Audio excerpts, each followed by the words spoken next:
오늘은 제가 모세의 마지막이라는 말씀으로 그 말씀을 증거하려고 합니다.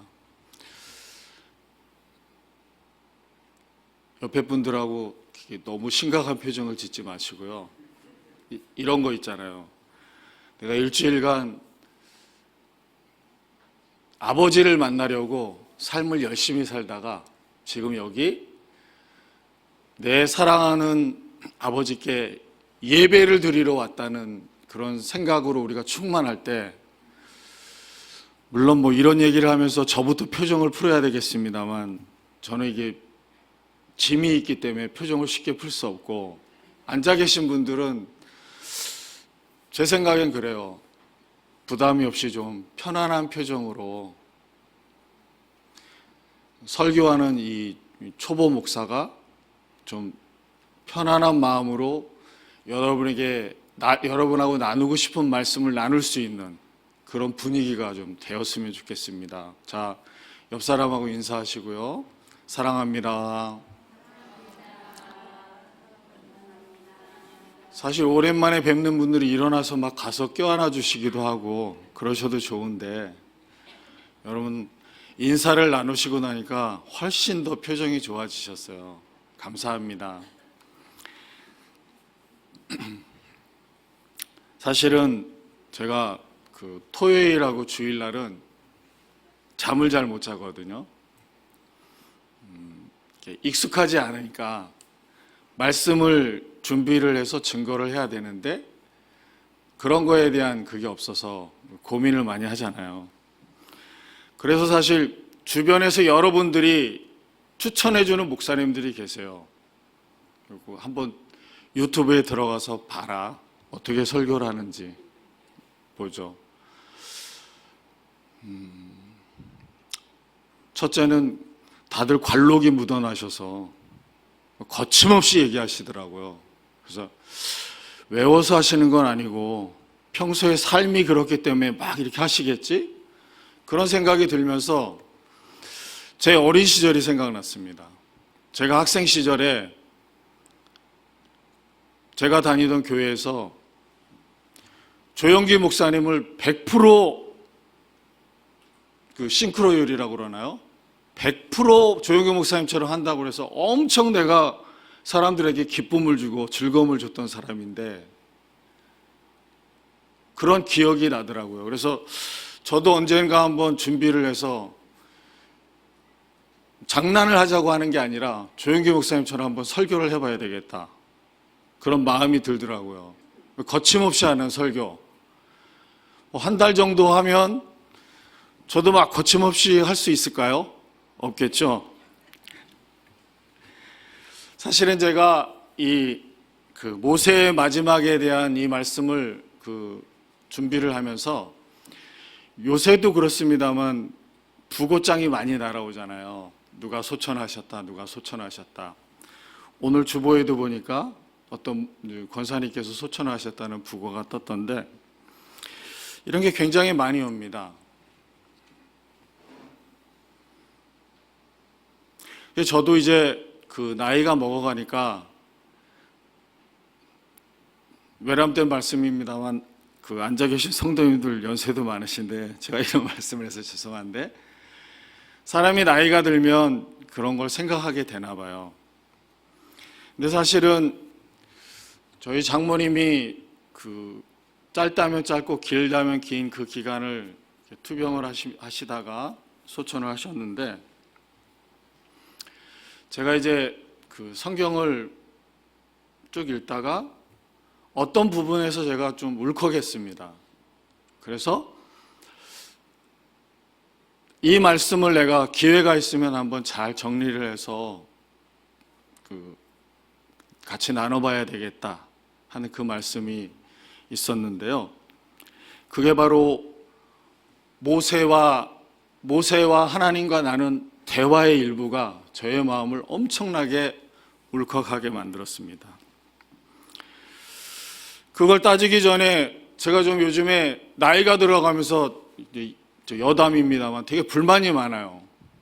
제가 거의 60세에 다다를 때쯤 해서 국민연금을 뭐 뒤로 늦춰가지고 제가 63세가 돼야 받게 이렇게 막 제도가 고쳐지기도 하고, 저는 이게 대중교통이나 지하철 타는 거 되게 좋아하거든요. 그래서 공짜로 탈 수 있는, 무임승차할 수 있는 그날을 막 기다렸는데 요즘 논의되는 거 보니까 또 70세로 늘린다고 그래요. 별로 도와주는 게 없는 것 같아요. 근데 여러분, 작년 말에 유엔에서 아주 획기적인 발표를 했는데 이게 굉장히 그런 모든 것을 덮는 어떤 폭풍 같은 이슈가 돼서 저의 마음에 탁 자리 잡았는데, 그게 뭐냐면 새로운 연령 기준 이렇게 해서 발표를 했어요. 째째하게 우리나라 정부는 뭐 한두 살 이렇게 어리게 해줬는데 유엔은 아주 세계적인 기구라서 통이 컸습니다. 미성년자가 몇 살이냐? 17세까지가 미성년자예요. 그 다음에 바로 청년인데 18세에서 65세까지가 청년입니다. 여기 계신 분들이 어떻게 보면 대부분 청년이신 거죠. 저도 청년이고. 그래서 사실은 이 유엔의 발표대로라면 김아람 집사님이 저보고 오빠라고 그래야 돼요. 사석에서는. 왜냐면 저도 청년이고 여기도 청년이고 다 청년이기 때문에 그렇다는 겁니다. 66세에서 79세가 중년입니다, 여러분.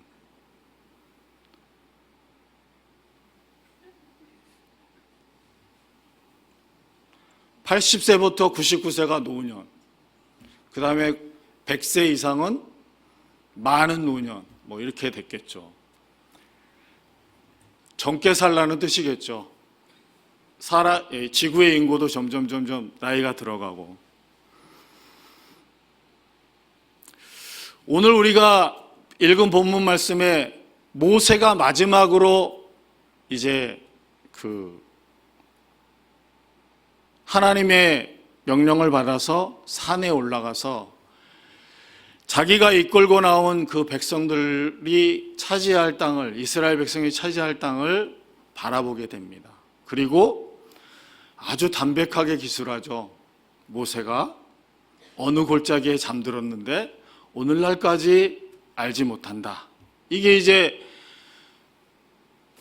구약 성경에 5분의 1을 직접 썼다 그러고, 그 5분의 1의 사실상 주인공과 같은 사람의 마지막 장면이 여기 이렇게 기록되고 있는 겁니다. 모세의 어린 시절은 태어날 때부터 우리가 잘 아는 것처럼 죽을 뻔한 고난의 연속이었죠. 그의 엄마가 누이가 꾀를 내어서 가까스로 그야말로 구사일생으로 목숨을 건져서 바로의 궁에 들어가고 거기에서 장성하고, 그러다가 40세가 되었을 때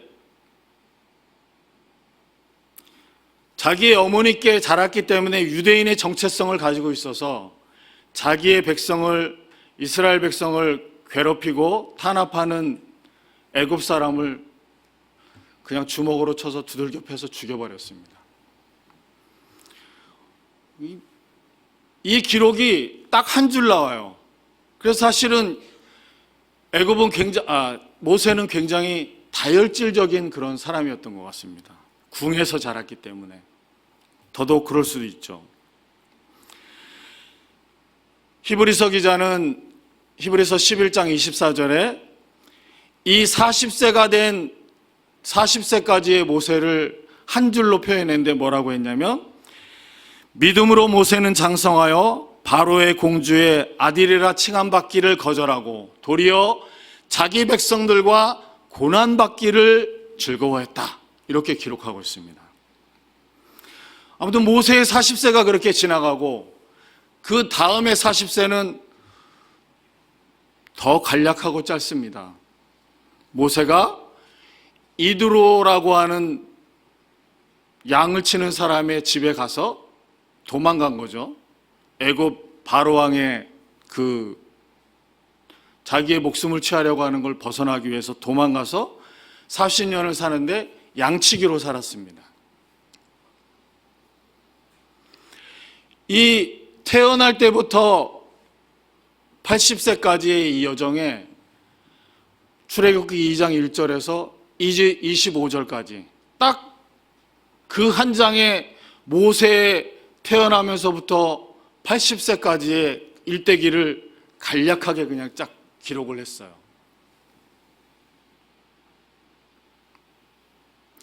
우리가 영화나 애니메이션을 보면 그 기간에 모세가 막 무슨 성을 짓고 막 이런 내용들이 많이 나옵니다만은 그거는 이제 사람들의 상상 속에 나오죠. 모세는 아무튼 40세까지 바로의 공주의 아들로서 궁에서 살았고 나머지 40년은 자기의 장인이 된 이드로의 그 집에 가서 그곳에서 목자로서 목동으로서 삶을 살았습니다. 81세부터 120세까지 이스라엘의 지도자가 되죠. 하나님이 그를 선택하셨습니다. 성경만 보면 모세는 그렇게 내세울 것이 없는 사람이었습니다. 어린 시절 그를 묘사하는 잘생긴 아이이기 때문에 그 부모가 그를 죽이지 않고 살릴 방도를 강구했다는 정도가 모세에 대한 묘사로 나오는 것 같습니다. 그런데 81세가 됐을 때 하나님이 그를 찾아오셨어요. 내가 너를 이스라엘의 지도자로, 유대인의 지도자로 세워서 그들을 아브라함과 이삭과 야곱 그들의 조상에게 주리라고 맹세한 그 땅으로 내가 그들을 너를 통해서 인도하겠다. 이게 하나님의 말씀이었죠. 신명기 우리가 읽은 마지막 절에 보면 모세에 대해서 어떻게 기록을 하고 있냐면 그 이후에 이스라엘의 모세와 같은 선지자가 일어나지 않았다. 모세는 여호와께서 대면하고 아시던 자고 애굽의 그 수많은 관리와 백성들 앞에서 이스라엘 백성들 앞에서 그 목전에서 하나님의 기적과 이삭을 발휘한 자다. 이렇게 기록하고 있습니다.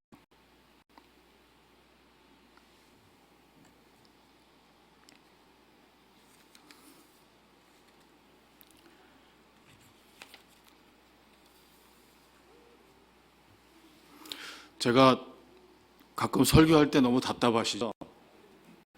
저도 생각할 게 많아요. 살펴봐야 되는 것도 많고. 여러분, 제가 이제 울컥했다는 그 본문이 어디에 나오냐면 민수기 20장 2절에서 13절까지 가데스의 무리바의 그 물 사건에서 나오는데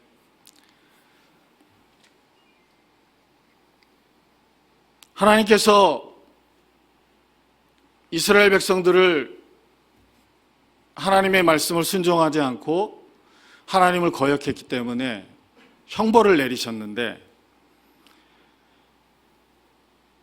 정탐꾼을 가나안에 보내서 40일 동안 그곳을 정탐하게 했는데 그들이 돌아와서 그 백성들에게 보고한 내용이 너무나 부정적이어서 이스라엘 백성들이 자기의 옷을 찢고 하나님을 원망하고 모세와 아론을 원망하죠.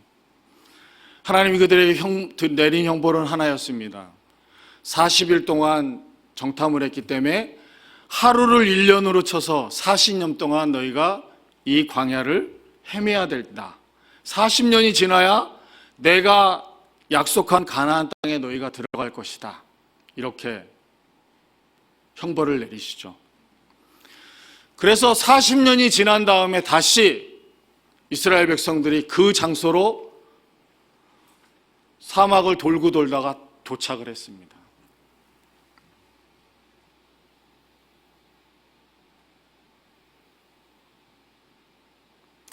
모세가 얼마나 안타깝고 한이 됐는지 자꾸 이 얘기를 여러 자기가 쓴 성경에서 몇 번을 언급을 하죠.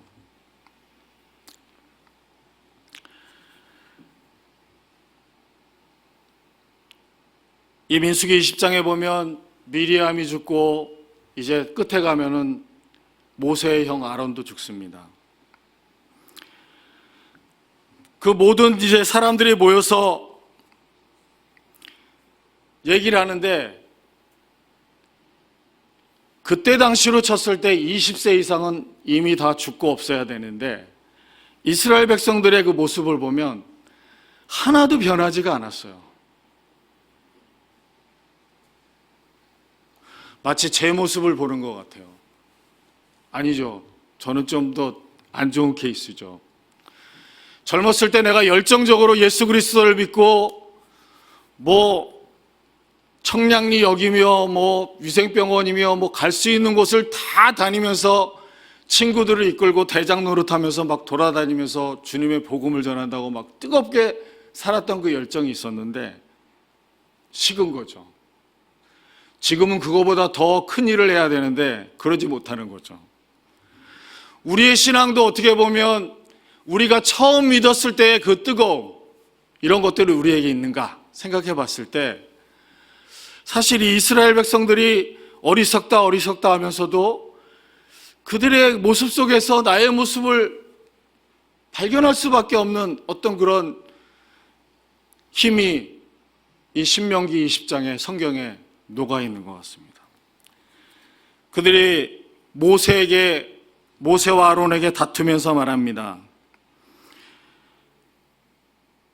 이 광야로 하나님이 우리를 인도해서 우리뿐만 아니라 우리 짐승까지 다 죽일 뿐만 아니라 파종할 것도 없고 무화과도 없고 포도도 없고 석류도 없고 우리가 나왔던 애굽보다도 못한 상황으로 우리를 이렇게 시쳇말로 말해서 개고생을 시키고 40년이 지나서도 우리가 이렇게 갈증을 느끼고 이렇게 어려움 속에 살게 하는 게 말이 되느냐. 이게 이제 이스라엘 백성들의 요지였습니다. 그들의 그때 당시에 그들의 모습을 보면 그렇게 말할 수도 있겠다고 생각하면서도 한편으로 생각해 보면, 아니 이스라엘 백성들이 애굽에서 종살이하던 애굽에서 나와서 얼마나 그들을 하나님이 사랑하셨는데 이런 대목에 이르면 기가 찰 노릇인 거죠. 만나를 먹이시고 메추라기를 먹이시고 목마르다 하면 물을 어느 곳에서든지 물이 나오게 하셔서 먹이시고, 그들이 마치 우리가 그들 앞에 서니까 우리는 메뚜기 같다고 하는 그 아낙 자손들, 그 모압의 그 엄청난 그 군사들과 성들을 그들의 눈앞에서 하나님이 놀라운 기적으로 그때그때마다 물리쳐 주시고 그들의 길을 열어주셨는데, 그들을 여기까지 오게 하셨는데, 그들이 지금 40년이 지난 다음에 이 무리바에 도착해서 한다는 소리가 뭡니까? 하나님, 이게 뭡니까? 이거죠. 우리를 이루려고 우리의 조상들을 우리를 애굽에서 이끌어냈습니까? 이게 그들이 하나님을 향한 불만의 요지였습니다. 그때 제가 이 부분을 읽다가 울컥했어요. 하나님이 모세에게, 아론에게 명령합니다. 지팡이를 들고 가서 반석을 향해서 너의 손을 높이 들어라. 그러면 거기에서 물이 나와서 백성들이 먹고 그들의 짐승을 먹일 것이다. 이렇게 하나님 말씀하시죠. 모세가 애굽 사람을 아까도 말씀드렸잖아요. 자기의 동족을 괴롭힌다고 쳐서 죽였던 그 다혈질의 모세가 그 40년을 그 오합지졸인, 그렇지만 성경의 고고학자들이 연구한 바에 의하면 거의 200만 가까이가 될 수도 있었던 그 체계도 없고 종살이하던 그 종들을 이끌고 40년을 광야에서 헤매면서 얼마나 마음의 고생을 많이 했겠습니까? 성경이 모세오경에서 그가 계속해서 고백합니다. 너무나 힘들고 죽을 것 같은 고비들을 모세가 많이 넘겼었죠. 근데 이 순간에 보니까 10절에 모세가 그 명령대로 여호와 앞에서 지팡이를 잡았다. 모세와 아론이 회중을 그 반석 위에 모으고 모세가 그들에게 이르되 반역한 무리여, 우리가 너희를 위하여 이 반석에서 물을 주는 게 합당하냐? 뭐 이런 뜻이에요. 성경에는 안 나와 있지만 모세가 그의 손을 들어 그의 지팡이로 반석을 2번을 내리칩니다.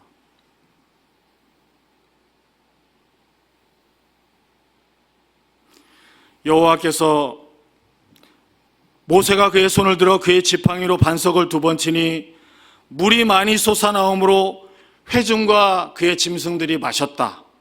그러면서 13절에 12절에 바로 하나님이 모세에게 말씀하십니다.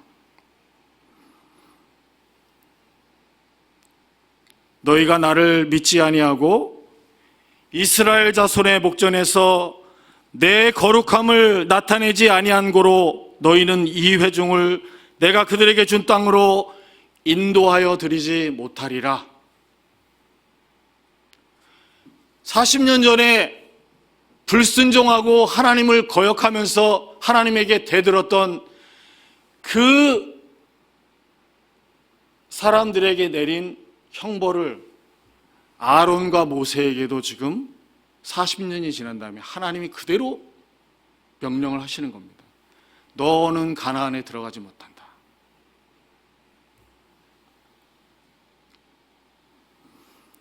이게 너무 슬펐어요. 아니, 모세처럼 온전한 사람이 어디 있을까? 이런 감정이입을 하게 되면 그렇다는 거죠. 근데 여러분, 우리가 성경을 좀 더 읽다 보면 신명기에 가면 모세가 지난 날을 회고하면서 이스라엘 백성들에게 율법을 설명하는 그러한 장면이 신명기 전체를 쭉 흐르고 있습니다. 그런데 모세가 신명기 3장 23절에 갑자기 하나님께 간청을 하죠.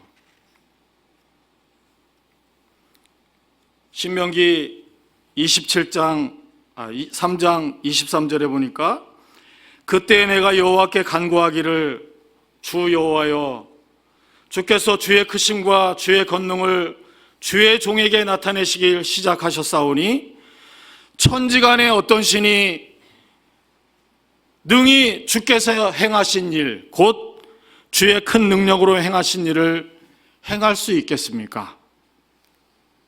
25절에 보니까 구하옵나니 나를 건너가게 하사 요단 저쪽에 있는 아름다운 땅, 아름다운 산과 레바논을 보게 하여 주십시오. 가나안 땅을 내가 들어가서 그 가나안 땅을 보게 하여 주십시오.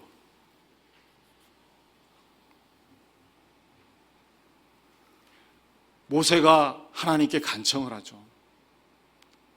왜 이렇게 간청할 수밖에 없었을까요? 아까도 말씀드렸지만 모세는 평범한 사람이었습니다. 그의 마지막 인생의 황금기라고 할 수 있는 그 40년을 하나님을 위해서 온전히 바쳤고 자기의 종노릇하는 자기의 민족을 위해서 자기의 생을 불태운 사람이었습니다.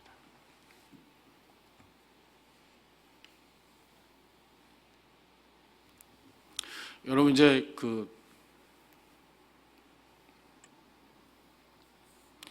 여담으로 드리는 말씀인데, 저희 어머니께서 소천하시기 전에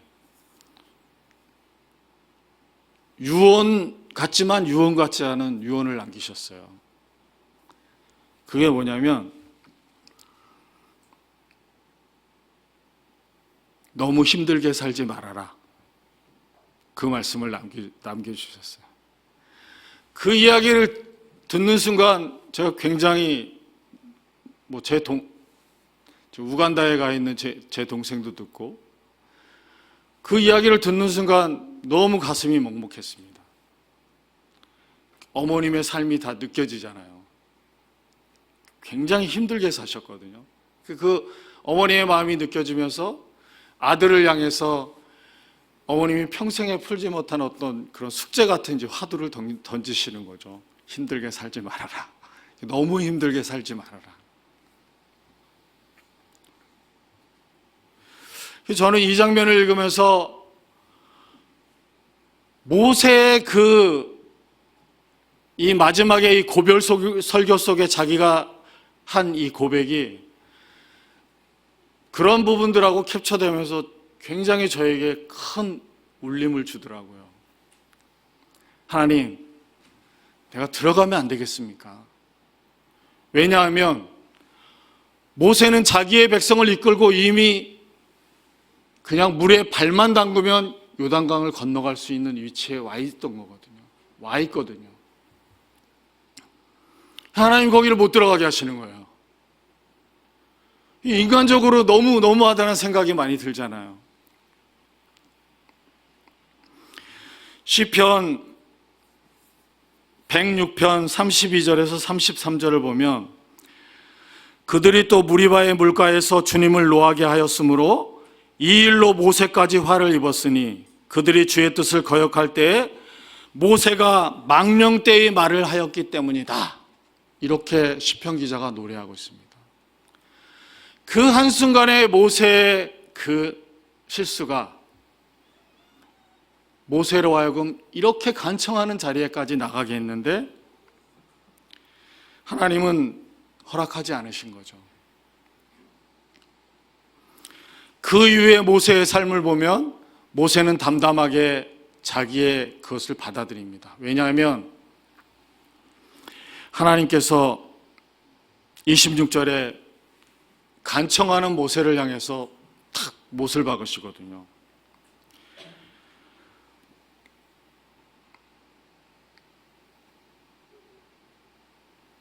여호와께서 너희 때문에 내게 진노하사 내 말을 듣지 아니하시고 내게 이르시기를 그만해도 족하니 이 일로 다시는 나에게 말을 하지 말아라.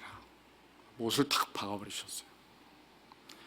대신 너는 비스가산 그 꼭대기에 올라가서 너의 조상 아브라함과 이삭과 야곱에게 내가 약속한 그 땅을 동서남북으로 다 바라보고 그 바라보는 것에 만족하고 너는 거기에 건너가지 못할 거야.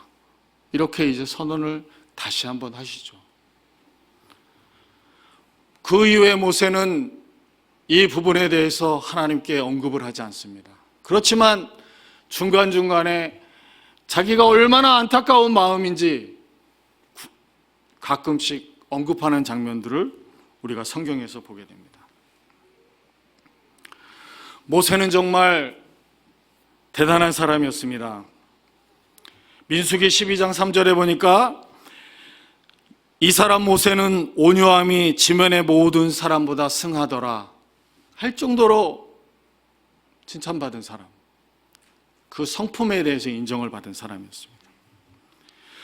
모세의 고난의 40년의 그 극한 지도자의 삶을 그가 마감할 때 하나님께서 그의 마지막 소원을 들어주시지 않은 거죠. 저는 고민을 많이 했습니다. 이 말씀을 붙들고 하나님이 왜 허락해 주지 않으셨을까? 그냥 건너가서 보기만 한다는데 왜 하나님은 모세에게 그걸 허락하지 않으셨을까? 너무 마음에 었습니다.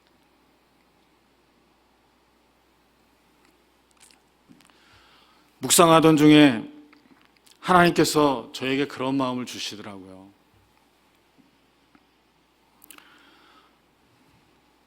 어리석은 사람아, 모세는 평생을 하나님과 함께 했어. 그보다 더 큰 축복이 어디 있느냐? 이런 마음의 감동을 주셨어요. 여러분 그렇지 않습니까? 우리가 하나님께 많은 것들을 바라고 시시때때로 우리를 채워주시는 그 하나님의 은혜 앞에서 우리가 얼마나 우리에게 가진 것, 우리가 누려온 것, 우리에게 허락하신 것들에 대한 감사로 우리의 생을 마감해도 부족한데, 그죠? 우리의 자아가, 우리의 욕심이 끊임없이 우리로 하여금 하나님과 우리 사이에서 마치 뭘 맡겨놓은 사람 마냥 계속해서 하나님께 뭘 요구하는 우리 자신의 모습들을 보는데, 사실은 우리에게 가장 축복이고 우리에게 가장 아름다운 하나님의 사랑은 하나님이 여기까지 우리를 인도하신 거죠. 우리와 동행하신 거죠.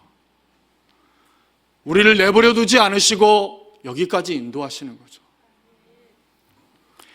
누가 모세처럼 극한 일생을 살았다고 말할 수 있는 사람이 누가 있습니까? 아무도 없죠. 모세는 정말 대단한 사람이었어요. 제가 자꾸 말씀을 마칠 시간이 됐습니다. 제가 자꾸 군대 얘기를 해서 죄송한데, 제가 군대 말년병장 때 서무병을 좀 했거든요. 제가 근무하는 데는 그 7사단이라고 저기 화천 위에 철책 이렇게 쫙 쳐 있는 그 철책의 일부를 제가 공사했습니다. 지금도 서 있는 그 철책. 거기서 막 하는데 어느 날 제 중대장의 친구분이 민정경찰을 하셨는데, 민정경찰은 뭐냐면 밤에 비무장지대로 철책을 뚫고 비무장지대에 들어가서 적이 넘어오나 안 넘어오나 이걸 감시하는 그 최전선에 있는 초병을 하는 사람이죠. 이 사람도 중대장이었습니다.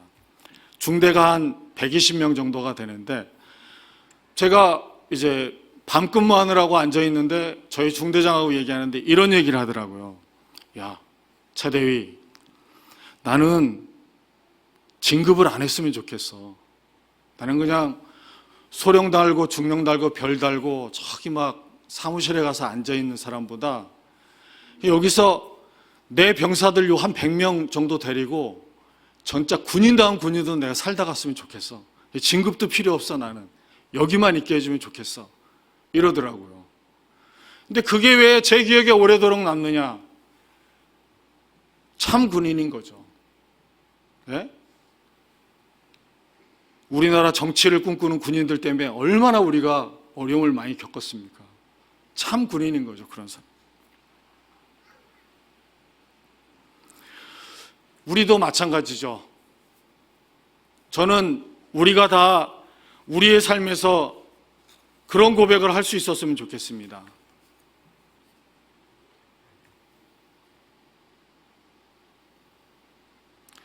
하나님이 여기까지 우리를 인도해 주셨기 때문에 나는 감사하다. 이것으로 이렇게 하나님이 나를 인도해 주시는 이 사랑 안에서, 이 은혜 안에서 내가 나의 평생을 살 수만 있다면, 나의 인생을 마무리할 수가 있다면 그것으로 족하다.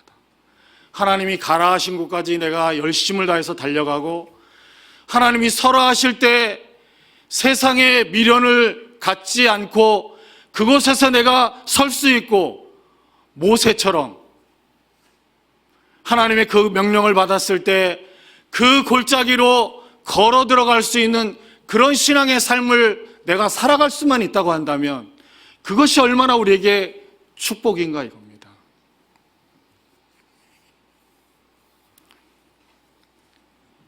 이유주 집사님, 이거 하면 되나요? 네. 자, 제가 원래 부연 설명을 드리자면 사진 찍기를 되게 좋아하는데 다른 것보다도 노을 찍는 걸 되게 좋아합니다.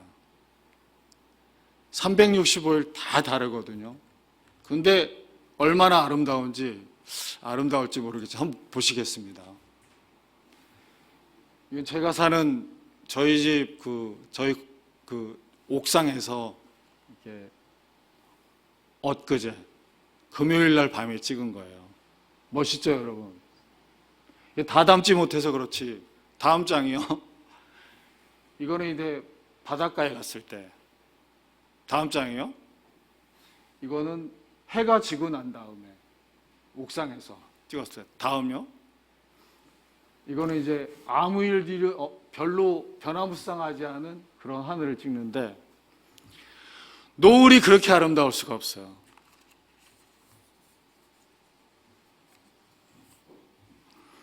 여러분,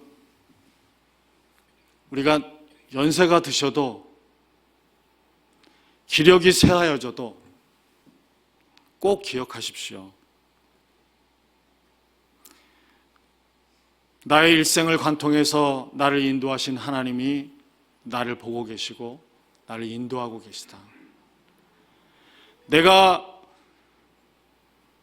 정신줄을 놓지 말고 세상의 어떤 것들에 내가 마음을 뺏기지 말고 주님이 나를 부르실 그날까지 내가 신앙인으로, 존엄한 신앙인으로서 하나님의 형상을 닮은 사람으로서 예수 그리스도의 그 구속의 사역에 온전히 구원을 받은 귀한 하나님의 자녀로서 이 세상을 살다 가야 되겠다, 그렇게 다짐하는 저와 여러분이 되시기를 간절히 바랍니다. 기도하겠습니다.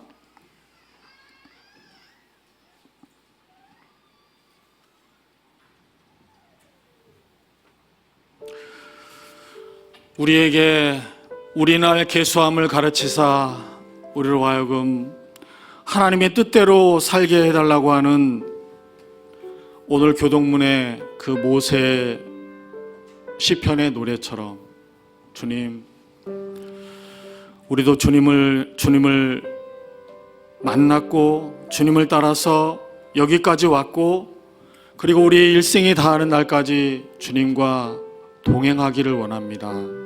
하나님, 우리를 붙들어 주시고 우리를 어루만져 주시고 우리 중에 혹시 몸이 불편하거나 연약하거나 병마와 싸우는 지체들이 있다면 주여 치유의 손길을 더하여 주시기를 원합니다. 하나님, 우리 숨이 붙어있는 그 순간까지 하나님을 믿고 사랑하는 자로서 우리의 삶을 최선을 다해서 잘 마무리하고 잘 살아갈 수 있도록 하나님 인도하여 주옵소서. 모든 말씀 거룩하신 예수님의 이름으로 기도드립니다. 아멘.